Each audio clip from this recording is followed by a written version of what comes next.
Touchdown. He's going deep. He's got it for the touchdown. Tagovailoa trying to make up for it. Fire to the end zone. Touchdown! Touchdown, Dolphins! Beautiful day to be a Dolphin fan. 1, 2, 3, let's go!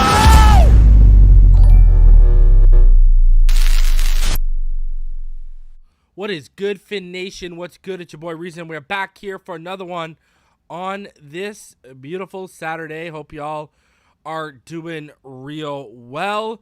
Shout out to the homie Knight out here gifting memberships and making Mike Wright a member of the channel. Shout out to you, Knight. Appreciate you going out here doing your little Rhino thing. I like it. The Rhino 1-2 step. Appreciate it.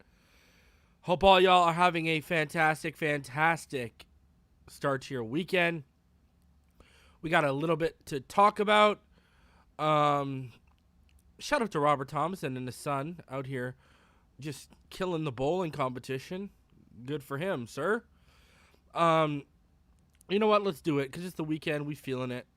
Shout out Marino's GOAT, Gerald Rodriguez, Coke Master D, Robert Thompson, of course, Aladino Mass, Mark Papelka, Chris Gifford, I apologize, Jeff Sweet, Brian Walters, DF, Scott Stevens, King Short, Pro Special, Robert Michaels, how are y'all doing?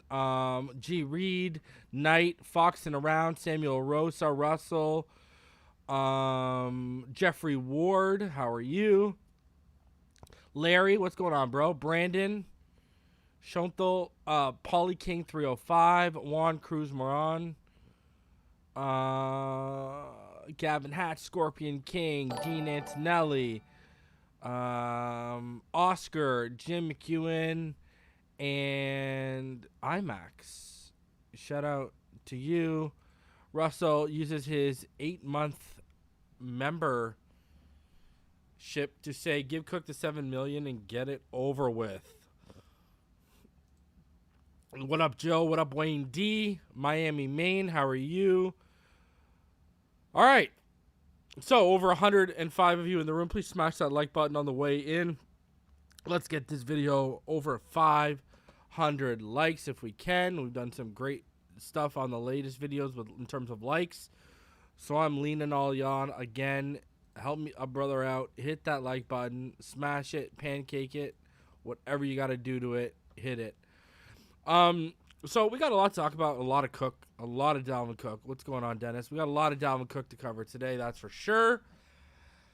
I mean, Pyro's in the chat. Pyro, you must be loving these shows that are basically running back centric because you've been crying about running backs for like 3 years now. So, man, now you're getting your fill of running back shows, huh? Okay, so we're going to get into everything. Before we do, I wanted to talk about something I kept pushing back. Just because it wasn't fitting in the last couple of shows I've done. But Jeff Wilson Jr. was recently on the Drive Time podcast, and he was talking about how, you know, him and the Miami Dolphins are a match made in heaven. And, you know, this is kind of like a two-pronged, you know, statement here, because I'm going to tell you one thing. If Dalvin Cook come here, no longer a match made in heaven. But in the same sense, if Dalvin Cook doesn't come, is it even still a match made in heaven? Because, Jeffrey, they only gave you 1 year, kid. Only gave you 1 year. And this is as big of a prove-it year as possible for someone like you. So it might be a match made in heaven for Jeff Wilson to the Miami Dolphins, but the Miami Dolphins are not willing to commit long term. So that tells me it ain't a match made in heaven from their standpoint.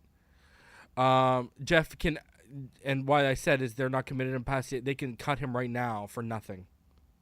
So that second year, don't even look at that second year with Jeff Wilson. Jeff Wilson can be gone tomorrow for minimal cap hit. Mostert is the only one that is actually difficult to move off of this year. I've said this time and time and time again. When you look at the money, Mostert's the only one that's difficult to move off of. Jeff Wilson, you don't even cost $1 million to move off of. Don't even cost $1 million. It's bye-bye. You cost less than a veteran minimum. So, no. Okay, and I don't see Jeff Wilson being here next year either. I think Mostert out of those two is the only one that has a chance out of those two of being here. I mean, again, I'll go back to it. I keep hearing 4.7 yards per carry with Jeff Wilson. Okay, well, what did he do against the Jets? What did he do again in the month of December? Maybe it's a match made in heaven because he's getting paid. And listen, I got no problem with Jeff Wilson. I like Jeff Wilson. But let's call a spade here.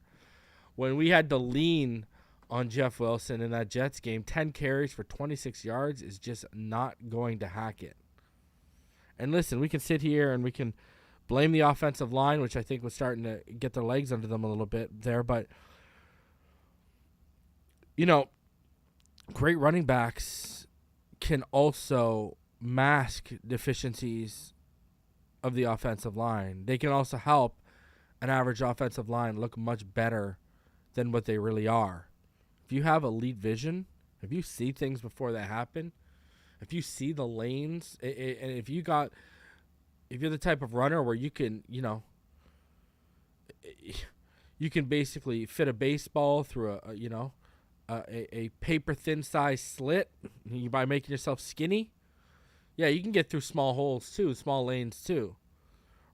Elite running backs can make offensive lines look better than they really are. Listen, I'm going to tell you this much. I don't think that Vikings line was very good last year, and I think Dalvin Cook made them look a lot better than they were at times. I'm just saying. So, listen, how I see this is with Jeff Wilson, stick around. You can be the relief to Dalvin Cook, just like Mostert can eventually be the relief to A-Chain this year, probably halfway through the season. But even if Dalvin Cook doesn't come here, I see a potentially prominent role early on for Jeff Wilson Jr. But I've said this before. I think Devin A-Chain's going to take those reins, and I think Raheem Mostert's going to be even more healthy than he was last year. He wasn't at 100% last year when that season started. So if you're going into the season at about 80%, you got to think. But, and it was true. He couldn't suit up, by our first playoff game. So, listen, I saw the whole match made in heaven thing, and I kind of said, man, Dalvin comes on that team, that changes real quick. But even still, I do think Raheem Mostert and Devin A-Chain, I've said this before time and time again, I think Devin A-Chain is going to establish himself as one of the best pass-catching running backs in the NFL in year one. Okay? And I think Raheem Mostert is going to have that burst and explosiveness and potentially that home run ability back that we didn't see last year because it's clear he wasn't back to his old self. Usually the injury he was overcoming takes about 1.5 years to get right from. So, and not 1.5 years in the middle of the season. You know what I mean? Because if you're scheduled to get right by the middle of the season, you're not going to get right by the middle of the season because the wear and tear of the season is going to start adding up as well, right? Polly King says, Reese, you ever thought of making a compilation of the takes you had correct? Brother, you don't have that long, huh? First of all, you know how long that would take for me to go back and siphon through 785 episodes? First of all. Second of all, we're going to put together a 3-hour compilation? Anyone going to sit there for a 3-hour compilation of reason? I don't know. Am I trying Threads eventually? Threads is getting sued and stuff like that. Like, it's just a mess. Let's be honest. The whole Twitter thing and everything going on right there is just a mess. It's just a mess. So, I don't know. We'll see. But Threads, yeah, I'm going to sign up for it. I'll probably sign up for it this week. I'm just lazy. And I don't even care. I don't think it's going to pop off. You know what I mean? And really, do you want to, like, if anyone's an alien out here, it's Zuckerberg. Let's be honest with ourselves. And by the way, you can look this up. Find that text message he sent someone. I have it saved because it's real. If you find that text message or whatever that he sent someone back in the day, when he was when he had just developed Facebook. Where is it? Oh, don't be out here. Don't be out here deleting things off my phone, huh?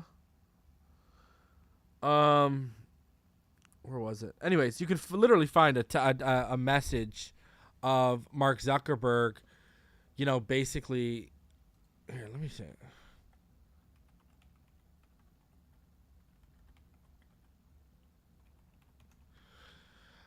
Oh yeah, here it is right here, right? You can see, right? Yeah, when he messaged his buddy, he said, yeah, so if you ever need any info about anyone at Harvard, just ask. I have over 4,000 emails, pictures, addresses. And the person said, what? How'd you manage that one? And he's like, people just submitted it. I don't know why. They trust me. And then he said, dumb Fucks. You can look that up. That's legitimate. That is as legitimate as it comes. You can find that text thread. So, you know what I mean? Kind of crazy. And he's been trying to wash that from the internet, that text exchange, for quite some time now. But you can actually find that. Like, these people are on some next level, man. And also, I'm going to say this. Go watch Sound of Freedom. I can't wait to watch this. Go watch Sound of Freedom. I'm not going to get into it. If you want to look it up, go watch into it. But you got people out here. I'm watching the media out here try and spin this as some QAnon, this right-wing, or far-left theorist stuff, the Sound of Freedom movie. Are you serious right now? Okay? Who are we out here protecting right now? Go watch Sound of Freedom, okay? Go support. That is an industry, that needs to be eradicated. So go and support a film like Sound of Freedom, all right? I got to say that, speaking of Zuckerberg and these idiots too. Anyways, back to football, all right? Yeah, my preseason panel is going to be coming before the season starts, right? So don't worry, we're gonna do Dudley, Neil, Richmond, all the boys, all the normal cast of characters will be here for that. Don't fret, don't fret in the slightest. As far as the next episode of 3 Takes, I'm planning on dropping the next episode of 3 Takes for Patreons tomorrow on Sunday. G Reed, you don't have to ever worry about that, okay? Not on this channel, all right? There's a certain quality I look for when I bring guests on in this channel, all right? So you don't have to worry about anything like that, all right? But yeah, so expect the next episode of 3 Takes for all Patreons to come tomorrow, all right, guys? Be expecting that. And yeah, we're gonna be talking, obviously, probably talking about Dalvin Cook and such in that as well. So we got a lot to talk about. Now today we got a lot to talk about. We got Dalvin Cook, Alec Ingold. I mean, there's a lot of Cook to talk about today. So we're gonna talk about that. Recently we've talked about pressure, who's under most pressure to perform, all that kind of stuff. And interesting segment from Cam Wolf we're gonna go over when it comes to pressure. Wide receiver duos. Andrew Hawkins, he was on ESPN this week. We're going to play a few clips from his segment. And, if you remember, Andrew Hawkins played for the Cleveland Browns and was under Mike McDaniel. And he's one of the people that went to bat for how genius Mike McDaniel is when Mike McDaniel got hired by the Dolphins. So we got some clips I want to play from him. Man, we got some touchdown wire rankings. They ranked the top 15 the 11 best interior defensive linemen. The offensive X factor for all 32 NFL teams, including the Dolphins, I've got to go over that because it's something I've been talking about. We're going to revisit the Bradley Chubb trade because, there's a great article out about it, and it's something that I always see that's brought up in the comments and such. And then we're going to talk a little defense. Either way, we got a lot to cover, a lot to talk about for a Saturday. That's why your boy had to go live ASAP. So please do me the favor right now. There's over 210 of you guys in the room. Smash that like button. Subscribe if you are new. Hey, if you can't donate, this is the best way to help the channel. I'm not one of these grifters who comes up here and begs y'all for donations. If you can donate, I appreciate it. If you can't, please smash the like button and subscribe if you're new, as we are, about just over 320 away. Yeah, just over 320 away from hitting 12K. And then we'll be on our way to 13K. So let's get there. Please, let's get there. Ron, I hope you're doing well, man. He says he's been out of touch for a while. Hope all is well with you and the family. Hope all is well with you, my friend. Hope everything is going well with you. Appreciate you, Max. He says, as usual, great Fins content. Twitter, with all its fault, is many times better than anything censorship Zuckerberg has. Plus, you have no mercy on any of his apps. Keep it going, Reason. Appreciate you, man. Appreciate you. Yeah, a lot of to his pressure, Russell, is going to come down and be tied to just him staying healthy. That's it, Shout out, do I really got to say it, to who just subscribed. Who subscribed? So, shout out to the new subscribers. Appreciate y'all. All right, let's get into this right now. Let's start off with what was making the waves this morning, which shouldn't really be news to anyone here. I'll play the clip from the segment. Dov Kleiman put it out there, and Dolphin fans, and some were level-headed, some were not. And I said, hey, if you've been watching Phinside The NFL during this whole Dalvin Cook saga, what you're about to hear is not going to shock you. Hawk, as you look at potential suitors for Dalvin Cook, whether it's... You almost got me. Roll seasons. Let's begin with Jeff Darlington. And Jeff, what do we know about where Cook and his potential suitors stand as of this moment? Well, look, Field, we have nothing urgent right now in terms of Cook's decision because ultimately he still wants to get a little bit closer to training camp to really nail this down. The one thing I would point out is that the Miami Dolphins remain interested. They still have an offer on the table, one, though, that Cook is not willing to accept. I can see him certainly trying to drum up other leverage. He is still interested in joining the Dolphins, but at this point, again, not willing to commit to the deal that they have on the table. The one thing that interests me here, Field, in terms of a timeline is July 17th. That's the deadline for players like Saquon Barkley and Josh Jacobs to get their deals done. It has nothing to do with Dalvin Cook, but if Barkley and Jacobs perhaps could reset the market with a deal of their own, perhaps it would give the Dolphins and Dalvin Cook or another team some idea of what his pay should be. So just one little threshold that maybe we should keep an eye on. If that doesn't happen, Cook and the Dolphins would have to work out something on their own. All right, listen. If you've been on the Patreon, if you've been here, I've told y'all what I heard was we came in and offered $4 million, right? Okay, if you remember, my initial report was on the day it got released, and when I heard we made an offer, I was told it was a lowball offer, okay? Then I went on and found out exactly what was offered, $4 million base with incentives to get up around $7 million. But the incentives were not player-friendly, okay? They were team-friendly, and I was basically told this. Let me tell you this. From his camp, our lowball offer was quote-unquote disrespectful. I believe I've already even said this up here. I was told it was disrespectful. That's what it was viewed at. That's what it was deemed at. It's just another word of saying it was a lowball offer, right? But that was the sentiment from the camp, that it was disrespectful, all right?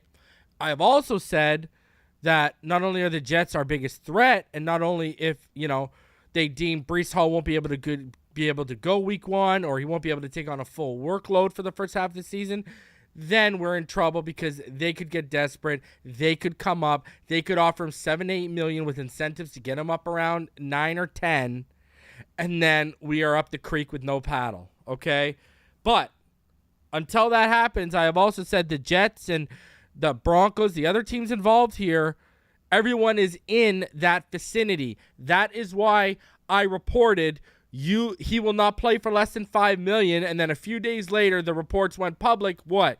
He will not play for less than $5 million. Anything less. That everyone's in the same ballpark right now. That's why there has been no move. It's not so much a game of chicken. It's a game of averages he's trying to play that eventually someone's going to have to move. Right? The Broncos are interested. We are interested. The Jets are interested, etc.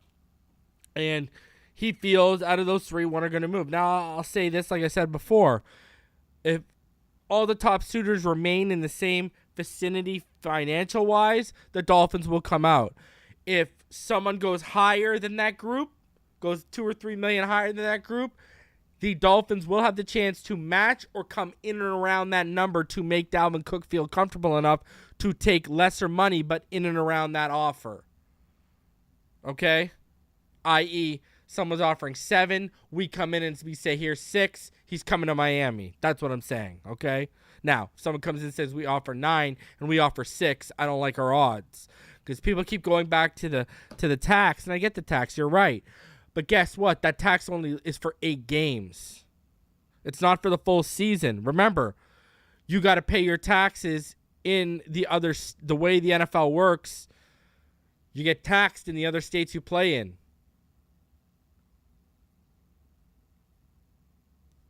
So it's really, he gets alleviation for like half a season. Now, still, that matters. Do not get me wrong by any stretch of the imagination. But he doesn't get like 17 game plus playoffs alleviation we're talking about here, right?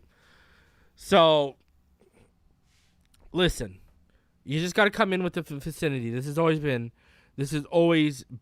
the deal. All right? This is always I've said you got to get to a number he's comfortable at. That's it. And I've said from day one, in and around 7 million is the magic number. 6 to 8 million. It's over. If you get in around that, it's done. It's locked up. So, what Jeff Darlington reported, we already knew this. I'll even go as far as tell you I knew that we had that offer. He had that offer from the Dolphins in hand like mere hours after he got cut. I mean, no one's been on top. While people were telling you all the Bills, I was the one telling you all the Jets. No one's been on top of this more than I have, no matter what narrative someone tries to spin you on Twitter or here or wherever, okay? And I'll continue being on top of all this for you guys, but Jeff Darlington really didn't say anything new, so I don't know why some fans were freaking out. We had known we had made an initial offer that wasn't good enough. It is what it is. Listen, at the end of the day, I'm staying firm. I'm still at 80%. He comes here. Now, you will see that number drop if it comes out, Breece Hall ain't good to go. Then, oh my God. Desperate times will call for desperate match. The Jets will get so desperate. I'm telling you, there's I don't know whether they call it pettiness or desperation. But they know we beat him for Tyreek Hill last year. Their fan base knows we beat him for Tyreek Hill last year. And I think that's left like a resonating bitterness. And I've also stated to people privately, they've witnessed firsthand what accumulating playmakers can do for an offense because they saw what we did last year. Why wouldn't they just try and follow the same blueprint? But at the same point, I'm going to say this. Now I'm putting it out there. If we're talking $1 million to $1.5 million difference costs us Dalvin Cook to a division rival in the end of this, I am not going to be happy. I am not going to be happy, camp, because you pay that extra $1.5 million just to stop him from going there. Because I'll tell you right now, let's just talk about the Jets. Let's use them as an example. No move the Jets have made has struck the fear of God in me. Hell, Cook wouldn't even strike the fear of God in me going in there. But Cook would make me the most uncomfortable out of any move they've made all offseason. This would be the relief they could hand Rodgers when he's struggling. We don't need them to hand. We had Rodgers on the freaking ropes last year before Tua got concussed. Tua was in another freaking stratosphere compared to Aaron Rodgers before Aaron Rodgers got concussed. And Aaron Jones couldn't bail them out.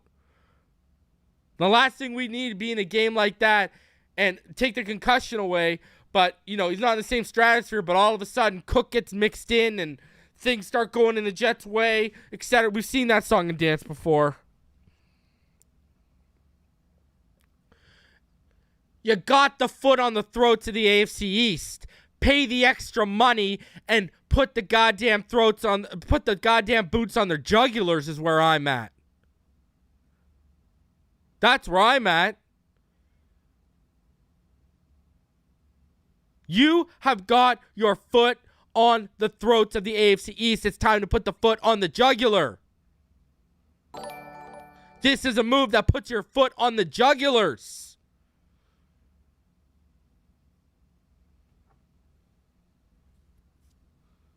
And I'm going to say it. I know me and Neil did a show about it a couple weeks ago, and I'm going to say it again because I've talked about it multiple times. I truly believe the reason we haven't moved on to Akeem Hicks, Quan Alexander, and Anthony Barr, someone of depth to that second level, or that, even Michael Brockers. Michael Brockers' best years on that defensive line were under Staley's, Brandon Staley's defense, which was an offshoot of Fangio's defense. Even Michael Brockers on the vet minimum would make sense out here. And I truly believe they haven't moved on anyone. It's not because Brandon Pilley showed he was the answer in a pair of shorts and a t-shirt when it don't matter. It's because I think they're waiting on resolution with this. And what does that tell you? Let me throw this out there. And this is a theory. Again, I'm shooting off the top of the dome here. If they're sitting there waiting on a resolution with $13 million in hand and Keon Crosson's contract at another $3.5 million to take it to about $16.5, that tells me they're willing to go up higher than the $4 million they initially offered. They're just waiting to see what that number might have to be, whether it's going to be feasible or out of their ballpark. Because $10 million out of their ballpark, $6-7 million, we are still at bat, baby. And Chris Greer's got to ask himself this question. Listen, I know you want to roll some money into the season just in case the trade deadline happens. I get that. I get that 110%. But are you going to be able to add a better superstar than a Dalvin Cook at the trade deadline? You got to ask yourself that serious question as well. And now let's go into what Gary Skelton just said. This is a passing league now. It is in the regular season. I know Dolphin fans haven't seen a long playoff run in quite some time. And I know playoff football might have been a new concept to some new fans last year. Running the football matters in January and February and those December months in the AFC East, my friends. Let's not start lying to ourselves right now. Okay? See, I had a conversation with EM Dolphin fan yesterday. I said, you know what really bugs me when you actually sit there and break it down? People throw up, well, go look at the past so-and-so Super Bowl winners. How many of them had a great running back? Okay, touche. Are you wrong? Not necessarily, but let me ask you this. Out of that list of names, how many of them had freaking out-of-body playoff experiences or played well above what their projected ceiling was for that playoff run? Did anyone think Damian Williams had that Super Bowl game performance in him? Let me ask you this. In 2019, did anyone think Raheem Mostert had that playoff run to help the San Francisco 49ers get to the Super Bowl? When you sit there and you look at these names How many of them had literally out-of-body experiences in either that game or those playoff runs compared to what their ceiling had been capped off at by most of the media and most of fans watching? And either way, it still don't matter what the name on the back of the jersey is. You can point to whatever running back you want. Still proves that the running game is just as important as ever when January and February roll along. Because let me tell you this. And you could place some blame on McDaniel here, 110%. But when you look at that Chargers game last year, when they did what San Francisco did by taking away the middle of the field, but added their own wrinkle by now rerouting. Because remember, that was the first time our receivers had been consistently rerouted during a game. We hadn't seen it all year. When you got a guy like Dalvin Cook you can lean on, listen, we talk about RPOs, right? Especially for the first 2 years of Tua's career here in Miami. And one of the basic things of RPOs we always talked about was what? Single high, let it fly. Too high, you're running underneath.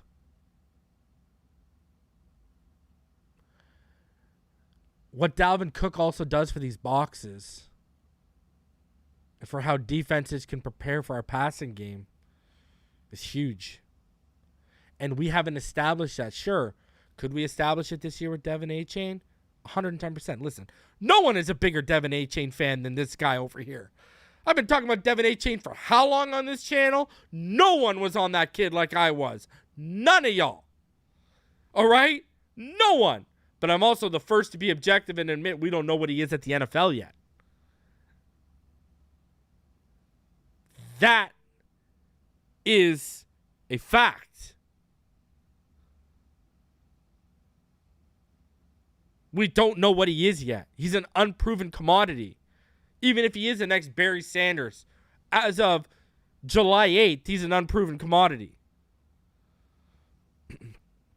There's no assurities right now in that backfield. None. Dalvin Cook is one. Just saying. Now, the real question is, from that same segment, let's go to Andrew Hawkins and what he said about Dalvin Cook. And remember, Andrew Hawkins knows Mike McDaniel very well from when he was a receivers coach in Cleveland. He's been in this offense. And watch what Andrew Hawkins says, because he says something very, very, very agreeable. Well, Hawk, as you look at potential suitors for Dalvin Cook, whether it's Miami or somebody else, is there a team that stands out?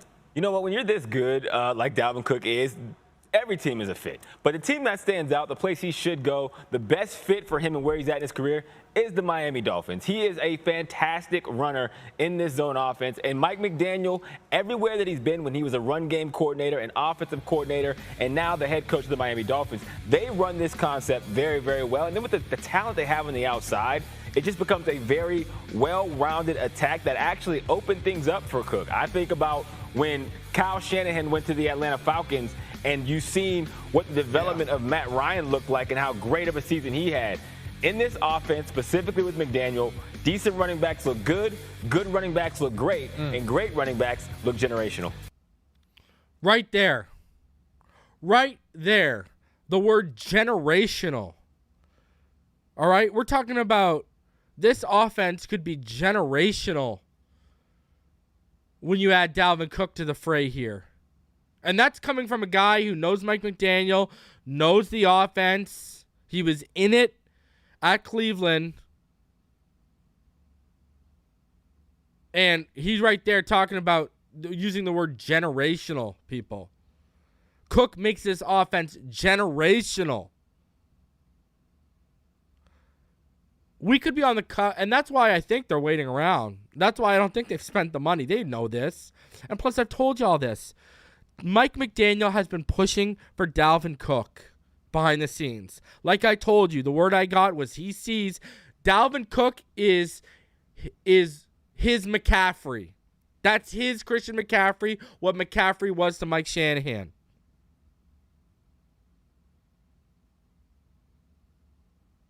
Generational offense. I like the sounds of that, don't you? Sign me up. Sign me up for a generational offense. And I agree with that. You know, we've already, even without Dalvin Cook in the mix, we've already talked about how historical this offense may be in year 2. I mean, how close? Jaylen Waddle and Tyreek Hill were under 200 yards away from breaking the single season receiving record by a duo in year 1 with no running game ready and established. I'm just saying, we are all in. Everything and the kitchen sink. Get it done. Get it done. That's all I'm saying here. And, you know, historic to generational, man. Because tell me he's wrong. Where is the lie? Someone show me the lie.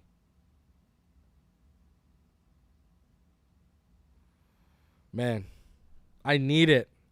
I want it. Pump it in my veins. And Alec Ingold, well, he seems to agree with this sentiment. This is what Alec Ingold said. What comes to mind with the potential for Dalvin Cook? Because it looks like it would mean a lot to him. What would it mean if he were to be added to the Dolphins football team?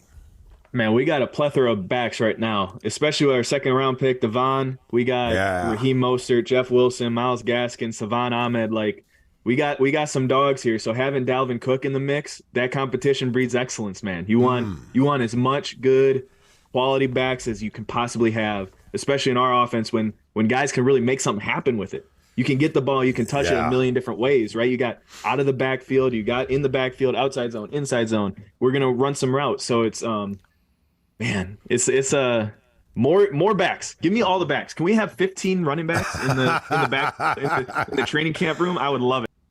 I mean, he said right there, competition breeds excellence, and we've got a young dog in the room now with Devin A-Chain, and Dalvin Cook's a football mind and a player at that position you want him learning from. You want these guys learning from the best of the best. And Alec Ingold is not wrong. Competition breeds excellence. Now, it might be a bad day long term for guys like Salvon Ahmed, Myles Gaskin if Dalvin Cook is added. But listen, we're here for wins over feelings. We have the potential here to field what arguably the best offense seen since the greatest show on turf.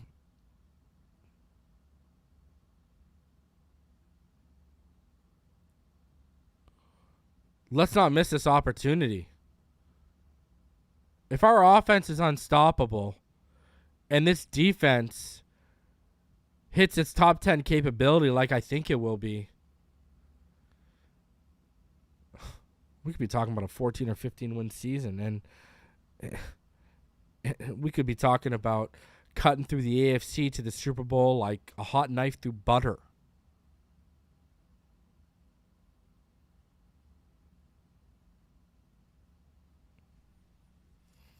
And this kind of addition does that.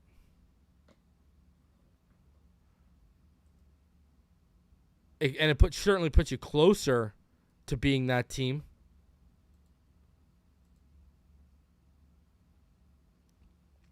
So, man, make it happen. Get it done. I'm still at 80%. I still think He will end up here. But again, that 80% is contingent on how Breece Hall is looking in training camp. I said from the time that mandatory minicamp ended that they're going to wait and see what he looks like, and they'll have a good idea at the beginning of training camp where Hall's at. So we should get some answers, but, I'm hoping this can get, I'm hoping this can get resolved before training camp even hits. At least by the time the vets report. So we'll see how it all winds up. Again, I got faith that we're going to get this done.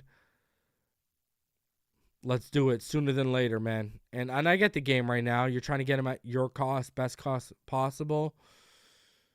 I get it. But let's not live dangerously on that line for too long, no? And if everyone is in the same vicinity by the start of training camp and he feels the need to move, we are in good shape. Now, back to that ESPN segment, because something we've been talking about, a few times on this channel is the top receiving duos in the NFL, and I've been going to war for Jaylen Waddle on Twitter because, he is the best number 2 in the NFL. I don't care what anyone tells me. He's a legitimate number 1. I think he's already better than Jamar Chase. People don't want to hear it. So let's let Andrew Hawkins, again, who played in McDaniel's, was a receiver under McDaniel when he was receiving coach. He played in this style of offense.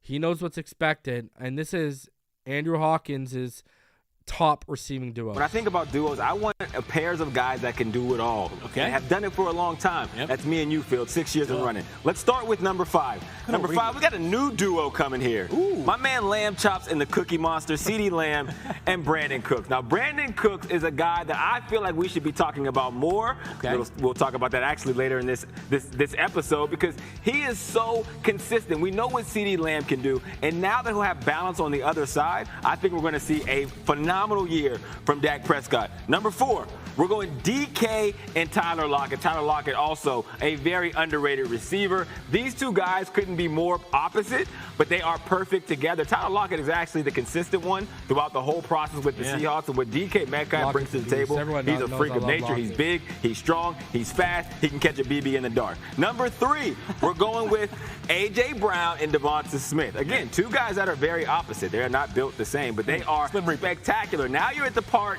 of the countdown where you're looking at guys that are both number 1 receivers on the same team, right? You've seen what Jalen Hurts was able to do last season. A huge part of that was because he had those two guys on each side. Another duo that are both number 1 receivers, T. Higgins, Jamar Chase. Jamar is down there somewhere. Yes, he's number 1, baby. These duos, the quarterbacks are the ones listen to what he says about Waddle. I want y'all to listen to what Andrew Hawkins is about to say about Waddle. Get these deals done. We'll keep these guys intact.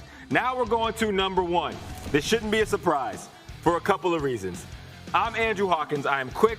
I am speed. I used to be fast. I'm not anymore. Still fast in my book. I look up to these guys. I hold no candle to Tyreek Hill, Jaylen Waddle. The speed, quickness, inside, outside, home run balls, deep balls. Here's the special part about these two, right? You think about Tyreek Hill, and a lot of people view him as a number 1 guy, Jaylen Waddle as a number 2. Yep. The more I watch them and the way that Jaylen Waddle approaches the game and his versatility, I think it's only a matter of time before it actually swaps. And Jaylen Waddle becomes Batman, and Tyreek Hill becomes Robin. How about that? And they're paying Tyreek a lot of money to be Robin, but maybe Jaylen Waddle will get that bag as well. You see that? I'm telling you. I am telling you. Wait till that becomes Jaylen Waddle's room. It's going to be a lot different than what we saw in 2021. You can bet your bottom dollar. All right? Jaylen Waddle is going to jump to the top of the NFL when he takes over that room.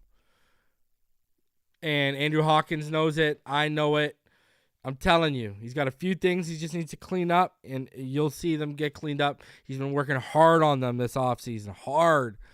And you guys will notice the difference this year. I trust me on that with Jaylen Waddle from things I've heard privately from Nick and people like that. So expect a big year from Jaylen Waddle, man. I think they're going to break the receiving duo record as long as 2 is healthy. I think they'll crush it. So, And you heard right there, not only do we have the number one duo, but Andrew Hawkins, who played under Mike McDaniel, believes eventually Tyreek Hill is going to be the Robin to Jaylen Waddle's Batman. That is a bold statement, and I love it. Another thing we've talked about on this channel quite a bit this offseason is who's under more pressure. Is Tua Tagovailoa under the most pressure? All this kind of stuff. Well, interesting segment with Cameron Wolf, who's ranking the AFC East quarterbacks by pressure. And he had Rodgers at 4. He had Josh Allen at 3. And then, interestingly enough, he makes a case that Mac Jones is under more pressure than Tua Tagovailoa in 2023. Let's talk about it. Number 2 now. Yeah, the reason why Tua Tagovailoa is on this list is the big red flag, his injuries. He missed 5 games last season with those 2 diagnosed concussions, and the caveat for the Dolphins is always if Tua can stay healthy. This is a loaded Dolphins team. In fact, don't be surprised if they take the Bills to the wire to win this division if Tua can stay healthy. If he didn't have that caveat, he might be the lowest one on this ranking. Last year, they were a top 3 offense with Tua on the field. Explosive, big plays. Him and Mike McDaniel have been clicking it out. And the Dolphins have picked up his 5th-year option for 2024. It's guaranteed. They believe in him, but they know the health is still a factor. And so that big extension he's waiting for likely comes next offseason if he can repeat this year and stay healthy. But that is a big if. So the pressure's on him to do that right. So all the guys that have been to the playoffs in recent years and all that have no pressure on them, or not as much as Mac Jones, who's number 1 in this list. Now, Cam, why is he bearing the brunt of the pressure in the AFC East? Yeah, Omar, number 1 is Mac Jones, and it's got to be what we've seen from him this past season, right? All the guys we've talked about are pretty secure in their position, but Mac Jones, he seems to be fighting for his starting position. Mm-hmm. Remember last year in October when Bill Belichick replaced him with Bailey Zappi? Well, are we sure that Mac Jones is going to be the 2024 starter if he struggles? Is he going to be the starter in week 9? Well, Bill O'Brien there should help a lot. There was a lot of questions about the offensive scheme last year and what they did to not maximize this talent and maximize Mac Jones. I talked to an NFL executive who said Mac Jones should have more of the blame because of Bailey Zappi playing better than Mac Jones. He had questions about his body language in certain situations. But, we get a chance to see Mac Jones in this new offense with Bill O'Brien. He was with them in Alabama. This should have him more comfortable. But Mac Jones has more pressure than any other player in this division because we're not sure if he can keep his job if he struggles. Man, would you guys agree with that? Because at the same time, if Tua can't stay healthy, we're not sure if he's going to keep his job. So I want to know in the chat, who do you think's under more pressure right now? Is Cam Wolf right? Who's under more pressure right now? Macaroni Noodle Arm Jones or Tua Tagovailoa? Because, am I the only one who wasn't shocked what Mac showed last year? I mean, I knew that was really him. I was never a fan of Mac coming out of college. So, I want to know in the chat right now, who's under more pressure, Mac Jones or Tua Tagovailoa? Tua Tagovailoa to stay healthy in 2023 or Mac Jones to perform well enough? Who is under more pressure? Let me know because right now Mac is macaroni. Tua's under more pressure. Mac is whack. Mac and cheese. Mac has always been in Mac's always been into his shadow. The expectations are very high for the Finns. Tua's under more pressure. So, a lot of Tua's already popping up in the chat. Mac. So keep those answers coming, man. I want to see what y'all think on that. I want to see what all of y'all think on that. Now, Touchdown Wire, they recently came out with a list of the top 11 interior defensive linemen, and the NFL's best 11 interior defensive linemen. And, when they talk about the attributes required to make their list, gap versatility is an absolute must. You must have different ways to get to the ball. So if you're relying on schemes and stunts and those around you, that's a debit. So when we're talking about inside guys, the ability to stop the run, obviously they say becomes more important and more paramount. So 11, they got Vita Vea. And I remember you did this list a couple years ago. It'd probably been the top 3. Don't have to go far, though. At number 10, Christian Wilkins. They said the Dolphins selected Wilkins out of Clemson with the 13th overall pick in the 2019 draft. After a couple seasons of decent production, Wilkins started to reward that high pick with some seriously great tape. Last season, he had 7 sacks, 3 quarterback hits, 23 quarterback hurries, and a league-high 48 run stops. 12 of Wilkins' 16 tackles for a loss came in the run game, and that's where we'll begin when discussing his excellence. So they said Wilkins has a great eye for shooting and creating gaps. And, I mean, you know, I got to ask you guys this. Is this already too low for y'all? Is 11, you know, is 10? You know, I know a lot of Dolphin fans think, I've heard a lot of Dolphin fans, they think he is a top 5 at minimum interior defensive lineman, and you got this list putting him just at 10. Now, you got to give him, I mean, he's above Vita Vea, right? But I want to know in the chat right now, is this already too low for you guys before I get into everything here?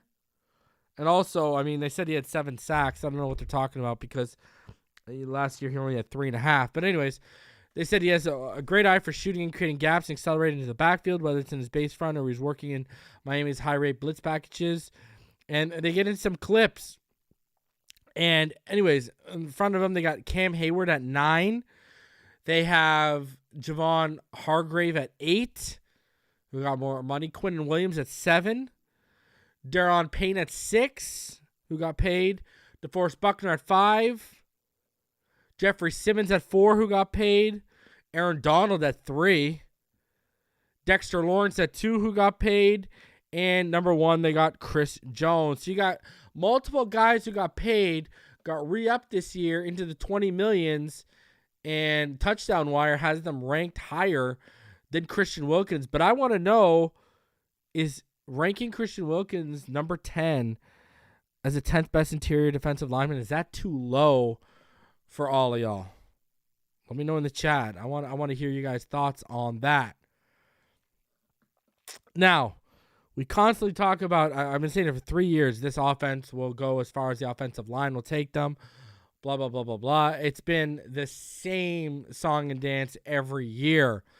Well, CBS just came out and they said the offensive X factors for all 32 NFL teams. Now, you know, they go into GMs, Desmond Ridder here. For Miami, what is it? The offensive line. Last season, head coach Mike McDaniel was able to successfully scheme around the almost total lack of quality offensive line play and build one of the most efficient, explosive passing offenses in the NFL, particularly in the weeks where Tua Tagovailoa was healthy. Miami checked in 4th in Football Outsiders pass offense DVOA and 5th in True Media's version of passing EPA per play, while no qualified quarterback had a higher rate of explosive gains per dropback than did Tua Tagovailoa. Miami's running game was comparatively off kilter, though, and it particularly struggled in and short situations, finishing 30th with a 56% conversion rate on 3rd or 4th down with 2 or fewer yards to go per Football Outsiders.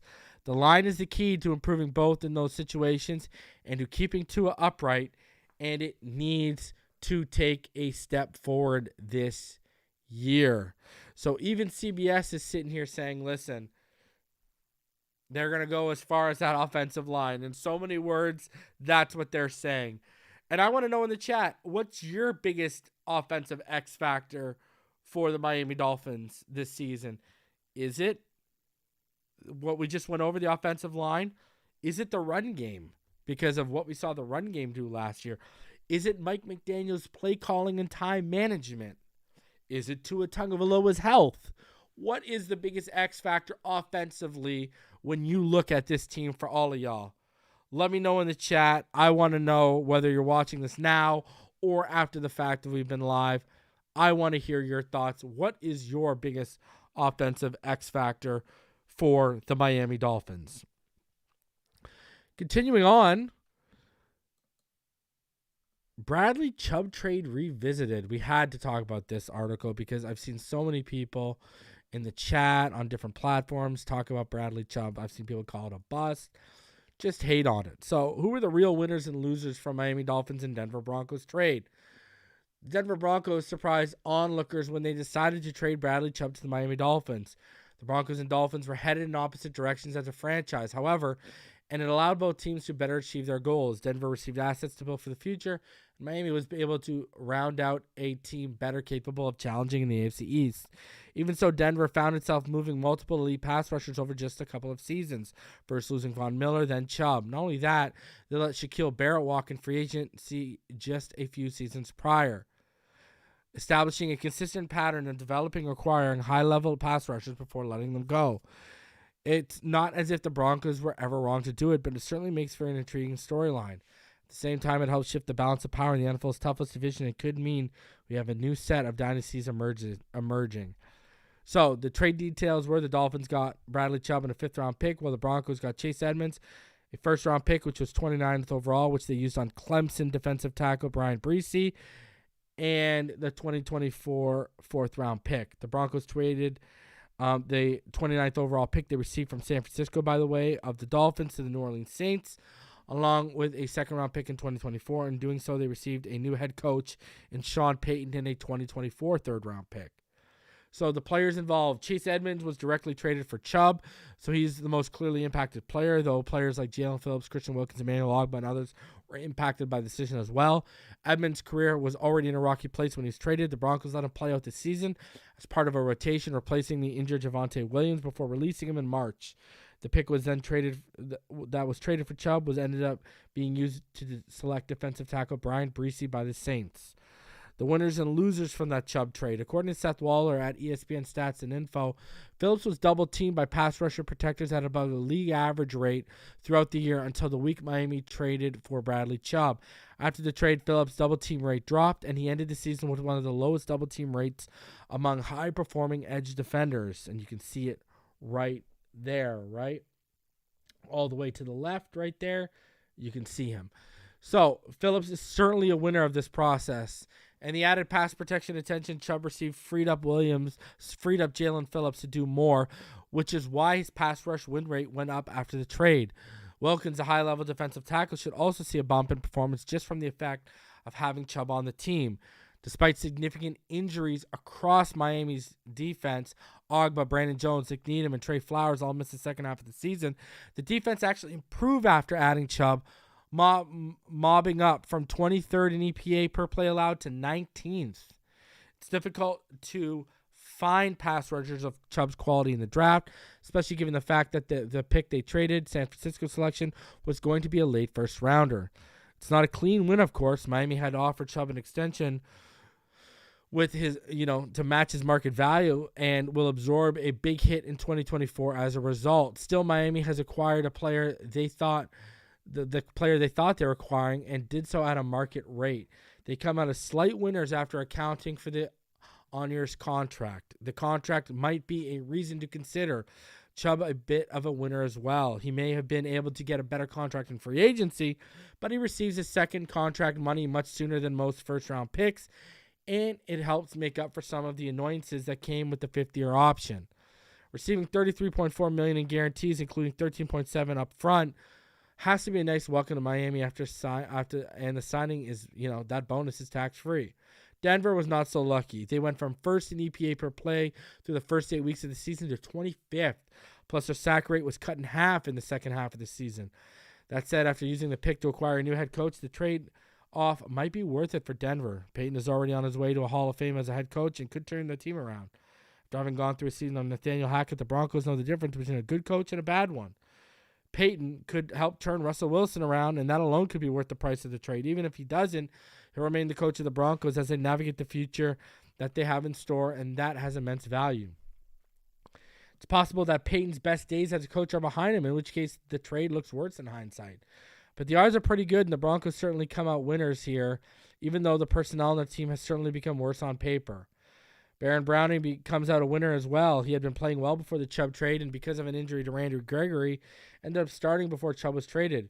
Browning thrived in that starting role, and he's slated to start again, this time alongside Gregory. By the same token, the Dolphins end up as a bit of a loser in the trade. He'll end up taking fewer snaps as Chubb and Phillips dominate the snap counts for edge rushers. However, should be noted that Melvin Ingram, who is no longer on the team, will likely have more snaps replaced by Chubb than Ogba will. In the sense that Edmonds has signed with Miami and wasn't able to stay there for the better part of his season, he lost from this trade. He seemingly has an affinity for the state as he returned to Florida to sign with the Buccaneers for the 2023 season. From a quality of life perspective, it's clearly a hindrance for Edmonds. But from a contract and playing status perspective, it's probably a wash. Edmonds never earned starter status in Arizona and didn't expect that in Miami. He was traded to Denver as a throw-in, and though getting cut likely stung, he probably knew that was part of the package. All in all, the biggest winners seem to be Chubb's new teammates. Listen, why do you think I'm sitting here saying I think Jaylen Phillips is going to have an absolutely huge breakout season? Why do you think I'm saying that? Because it's evident he is going to feed off having Chubb on that defensive line against offensive lines. He's going to feed on having Ogba rotated in. Jaylen Phillips is in for a big year, and I agree with that. I think Chubb, Phillips, Wilkins, etc. Chubb's teammates are the winners in this, I think. I think Wilkins, even if he doesn't get a contract worked out this offseason, he's got a chance to really up the value of that contract with his play. And with Chubb eating all the double teams, it's going to present opportunities and plays to be made for guys like Christian Wilkins, for guys like Jaylen Phillips. That's just a fact. That's a fact. You know what I mean? So, man, I know a lot. People got to see, when you look at the statistics for Jaylen Phillips and the spike after the Chubb trade, it's no coincidence. And that's why you had people like me and other smart people in this community saying, listen, a lot of the results we're seeing from Chubb aren't showing up on the stat sheet. Right? And, fans were just, I said the problem with edge is it's like receiver. Like touchdowns, people want to see sacks. Right? People don't realize that even almost getting there can rush a play and force a bad throw, a bad read, or an interception by a quarterback. Right? Just getting pressure sometimes is enough to disrupt the play. But people want to see the sexy stats. That's just the fact of the matter. Now, I saw Ron Levy say something earlier, and he wasn't wrong, talking about Cedric Wilson and moving money. There is money to be made here, right? Like, Cedric Wilson, you can move him, and I agree with you, Ron. Like, I would give Cedric in a 6th for a 7th right now if it meant the cap space, right? There are moves to be made to free up cap right now. Keon Crosson's another one. I mean, listen, when you sit there and you start rifling off your top corners in that room, Keon Crosson, are you going to pay a special team specialist $3.5 million? Noah Benogany, do you want to give him another opportunity, So, but at the same time, Noah Benogany, if you cut him, I think he costs you money right now. So, Oscar says that he thinks this Dolphins team might, this corner room is deep. The secondary is deep. Now, where the holes are, we don't know what this second level is. Yo, ball game, I got to call you after the show, bro. I thought of something yesterday, and it was bugging me, and I got to hit you up because I know you know the answer to it. That second level, if David Long is healthy all year, then yeah. You know what I mean? our depth beyond, and we saw Raekwon miss some games last year. Our depth beyond Raekwon isn't that great. You know what I mean? Our depth beyond Raekwon is not that great right now. Jim McEwen, can we name a defensive back Noah is better than? No. What if this Bryce Thompson kid continues to perform at a high level? Look at how good he was in, and I know it was in our OTAs and our mandatory minicamp, and I know it's shorts and shirts, it's the Underwear Olympics. But what if Bryce Thompson continues to be a ball hawk and continues to impress? All of a sudden, that might push Noah Igbenogany even further down. Right? Like, there's factors you got to take in here. There's factors you got to take into account here. We might have another season of a potential UDFA gem. Add him to the list of Nick Needham and Kader Kohu, potentially. And if Bryce Thompson keeps balling out, Noah Igbenogany gets pushed down further. Noah Igbenogany's best chance is special teams right now. That's his best chance. That is literally his best chance. So, anyways, guys, listen, if you don't see me tomorrow, then I'll be back Monday. As, we get closer, as we get one step closer. One step closer. Guys, it's coming real soon. Real soon. We are not far away from rookies reporting. All right? So, I'm just saying, we're getting real close, people. Right? Our guys report in 9 days, the rookies report. We are not far away. We are not. It's coming here, baby. It's close. So close you can taste it. And then I believe the veterans report on the 25th. So we're about 17 days from them. Guys, we're getting close. It is so close. Please smash that like button. Subscribe if you're new. I'm going to get out of here. I appreciate you guys for taking some of your Saturday to join me. Until the next one, you already know what time it is, man. Fins up all day, every day. And I will see all y'all in the next one. Have a fantastic evening and day, everyone. Fins up, baby.